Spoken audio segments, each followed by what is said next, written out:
All right, then, everybody, welcome back to the Zay's Woke channel. It is Zay and Chris here. We have another movie review for you guys. It is the third installment in the A Quiet Place franchise, or trilogy. This is the third one now.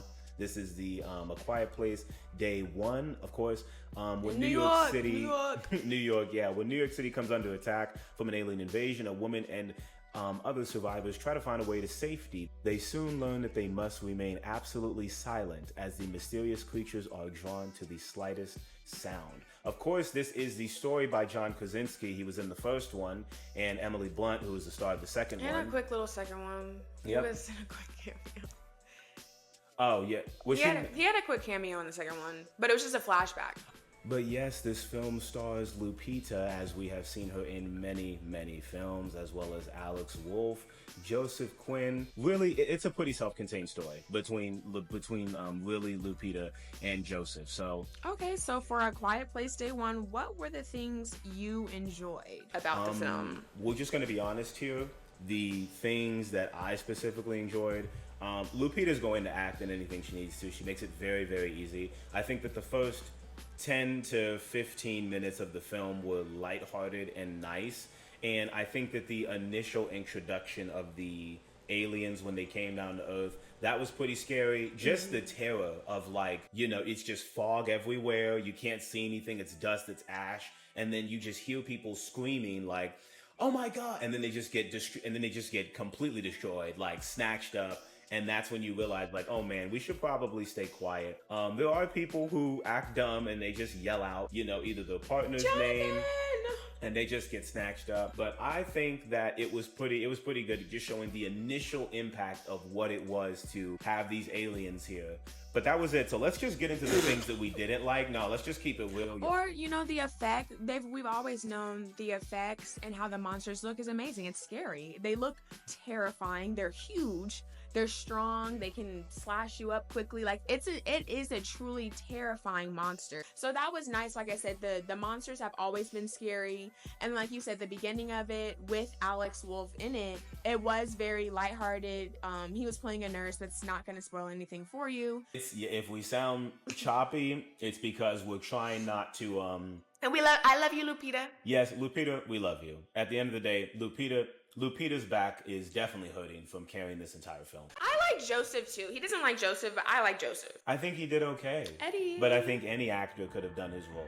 He was very good, because just like in Stranger Things, he's very good at playing someone, and I'm not typecasting him as someone who's just Eddie Munson. He did play feeling terrified. He's like, I can't do this. Like, he was having panic attacks. His heart was right. I think he played his role very well. Was the role needed?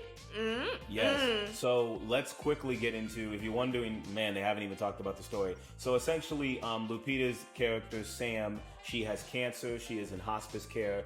And up until this point, they had given her, 2 years? It's been 2 years, then a year, then months, then, then weeks, then days, hours, minutes, and seconds. So now she doesn't really know when she's going to go, but she knows that her days are numbered. And they didn't give her that. She just kind of interpreted it like that. Yeah, she interprets it like that, but we don't really know how long it actually has been that she has had cancer. We just know that her days are numbered. And it never says what type of cancer she has either. Yeah, but she's in hospice care. She's brought out to the city to go see a marionette show with the other hospice care patients. And then obviously Alex Wolff's character, Ruben, that's her nurse. He's very nice. And then essentially he convinces her to go out to the city because she says, let's go out for pizza at a pizza place we know is very sentimental. Well, she just says, she goes, can we get pizza? Can we get pizza? Yeah, can we get pizza? Kind of like a bargaining, like, I'll go out to this show with you if we get pizza afterwards. He's like, sure, we'll get pizza.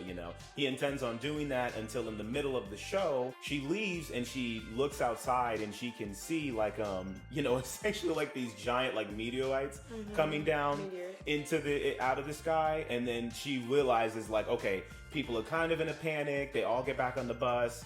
And she's kind of like arguing with Ruben because she's like, no, like, let's go get pizza. And then he's like, no, we'll get it another day. And then she's like, no, like, oh, whatever. And then she, like, gives up. She puts her headphones in like she normally has her headphones in, blocking out the world. But when she has her headphones in, all the other people in the hospice care, they're looking behind the bus at what I said, the meteorites coming down. And that's pretty much how it started. It's a build up until we know the aliens are coming. Once they come, like we said, it is absolute chaos. This is New York. So it is amazing. It is amazing to me how many people remained quiet for that long. That to me is amazing. In New York. That was amazing to me, because it obviously it's gonna keep going, but I'm just like, how many people were quiet? Because she ends up going back into the marionette show because Henry ends up finding her outside because she does get knocked out by a blast.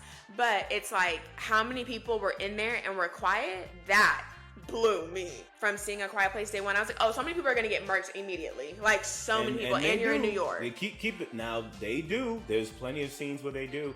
But essentially, because she knows her days are numbered, and it's not like it's not like she, I mean, what she doesn't fear death. It's like, it's already, And also, it's not like she, likes the thought of, oh, even after all this is done, what am I going to do? Go back to my hospice care hospital? No, I'm going to go get this fucking pizza because I want this pizza. So I guess that's another thing I'll throw in there really quickly you tried to give us a character whose motivations are based around they don't really care about being alive that much anyways because they know their days are numbered. All of our days are numbered, but hers are like specifically numbered because of cancer. So if she's in this apocalyptic scenario, it's kind of like a double apocalypse. She's already in her world is already ending. Her world's already over. So when she sees it actually ending, I still want to do what I want to do. But anyway, and she also has this cat. He's an emotional support animal, but also like the connector of these characters. When she's kind of like on her own, kind of going out to get the pizza, the cat ends up, leaving or getting spooked and runs off and ends up finding Joseph. Joseph Quinn ends up throwing himself out the water. He was hiding in the water, and I was like, oh, he's about to get killed. Like, they're about to kill him. I feel like he was probably on the subway and then had to like swim out. Oh, on the subway and had to swim out. Because obviously we clearly know the subway's. And then he makes eye contact with the cat, and then he follows the cat all the way back to Lupita, and then Eric ends up following Sam, and Sam's kind of like, leave me alone, don't follow me, but they can't, She's like, what do you want?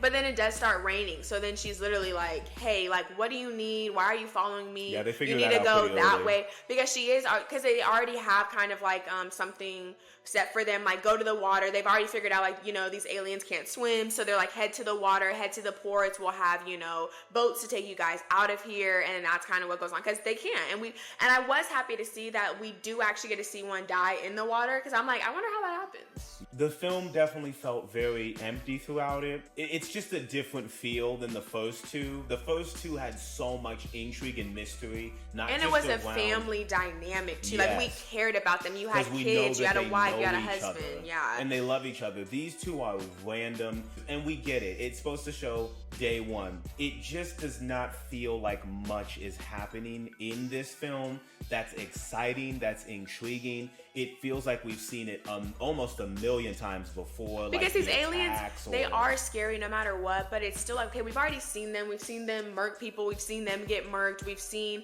what, their weaknesses are. Like, we've kind of already seen all this. I do like, though, which I feel like they could have done more, but probably because people were dying over time. It's like, I liked how, like, they had those big ships, and it was like, remain silent, because, they're attracted to that. It's so loud. Like, that thing that's like the helicopter that's going over them saying, remain silent, and telling them what they need to do. Oh, that was actually terrifying whenever you hear how many there are and how heavy they are. That first time you hear it, it's like the helicopter's just going over them, and then all the people, like, stand up, like, oh my God, like, like the helicopters, like, of course they're coming to save us, and then you hear just, you would think it's literally an invasion. Like, there's so many of them. And it is. It is literally an alien invasion. But even with these little bits that we did like throughout, it's not strong enough to support how empty the actual film feels. Yeah. And let's just go ahead and fast forward to the bigger parts of it. Sam gets sick to the point to where Eric has to go out and get, a transdermal patch for her, because her stuff gets messed up whenever we finally see the alien so die. So he has to go water. get medicine for her. He does so he does so without getting caught, but then the cat, runs off randomly. He has to follow the cat, even though I said to Chris multiple times, I said, this cat has found Sam, its owner, multiple times in a big ass city with these animals and hasn't gotten killed. I think he can figure it out. You don't have to follow it, Eric, but Eric ends up following the cat. And then, but it's mainly just to give you in my opinion, the best moment of the film, which was like, ooh, this looks really good. I think it's like one of those that they do for a trailer shot. It's showing how many there are. It's showing how many there are, and now they're like feasting in this little nest area that they have, and then he's trying to get the cat on top of this pull, and then it is the slightest sound. I mean, literally, it's him just like trying to take a little bit more air in, and it's just right behind him. And I honestly wish the movie did more of those moments and built up more emotion, because Eric, I don't care about your character enough to give a damn. I'm more scared that it's just that near you, but I'm only care because you have her medicine, but Lupita's character isn't strong enough for me to care. So you get what I'm saying, That's what I'm guys? saying, because it's like she's dying anyway. So it's like it's not that we don't care for Sam, but it's like inevitable. That's what I'm saying. So it's like it's not that we don't care for Sam, but it's like, okay, well, this woman's dying anyway. Like this fentanyl patch that she's getting is literally only going to just help her pain. That's literally what hospice is. It's almost like palliative care. So it's like, it's just helping with the pain. And then you already know you have a limited amount of time. You have a timeline of your life. So it is sad to like, it's because that's why it's like, I don't really care. But what me and him said, because, we love redirecting stuff, is that we had said, obviously Ruben, her nurse, we would have felt a little bit more of an attachment in that type of scenario. Now, where I'm saying Joseph Quinn could have either been Alex Wolff, or Alex Wolff could have been Joseph Quinn, just because they only needed to have her and her nurse, I feel like, be with each other. Because it's like, you're just a random dude that literally it's just having the cat go to be your emotional support animal now. That's literally it. That was the whole. I don't like that these two random people. That if it was Ruben, it would have made so much sense, because the movie gripped me just a little bit when they were hugging each other when they saw each other for the first time. After at that moment I said, man, I really want them to make it, because they care about each other. Because what happened right before, she was like, "You're not my friend, you're a nurse." And I liked how the movie was doing that. And I thought it was gonna pull on that, like, a nurse is always here for you, even in something like that, a theme of that. It did not do that. It switched to, here's these random people, and I'm like, we could have gone with the nurse taking care of the patient until the end, until it's the very end, because if that's what y'all wanted Sam to be, a hospice patient, it's like, okay, well then we don't really need Eric, and like, we didn't need him at all. His character was not needed in this. That's what I'm saying. Eric could have just been Ruben, and Ruben could have been Eric. Like, there's just been another random death, or a person that kind of joined them, and then they died along the way. And he died horribly, and I was just like, damn. But so like, the subway was a little bit intense. Like I said, I feel like that was probably Joseph's best scene, in the subway. And also it made sense for him to be so terrified, because he just came from that. That's how he literally came up. So he's like, great, now I have to go back down here. But I know why he wanted to go with her, because he's just like, hey, like, if the world's ending, I might as well do something for this lady who I've just met. There's not enough connection as to why they should have came together, to me. Personally, I just feel like there wasn't really a deep connection as to why. It's not like their parents knew each other. They were like, childhood friends. It's just, he's from England, or his parents are in Kent, England. And it's like, he came over here for law school. So definitely some bigger aspects of the film that were missed was of some of the editing. Editing when it comes to them being in the glass building and they're being chased after the aliens. First off, I don't know why you would depict humans being faster than them when they have these 4 legs and they're far faster. And they're much bigger. They're much bigger. So they did look cool. Like, there was some good shots of them falling through the glass. But I do get what you're saying with the editing being, it's very hard to tell, like, how did they get outside so quickly? It just wasn't shown the best that it could have. Sometimes those build-ups to where they're being discovered is kind of exhausting, because it's like, I just want them to be on the move already. But that's just me being a little bit nitpicky with it there. But I think in general, like we said, it just does not bring any emotional substance towards the film at all. And even in the last third act of the movie, when they see that the boat is about to cross by a dock that they can get on somewhere. So Sam's trying to get back to her home,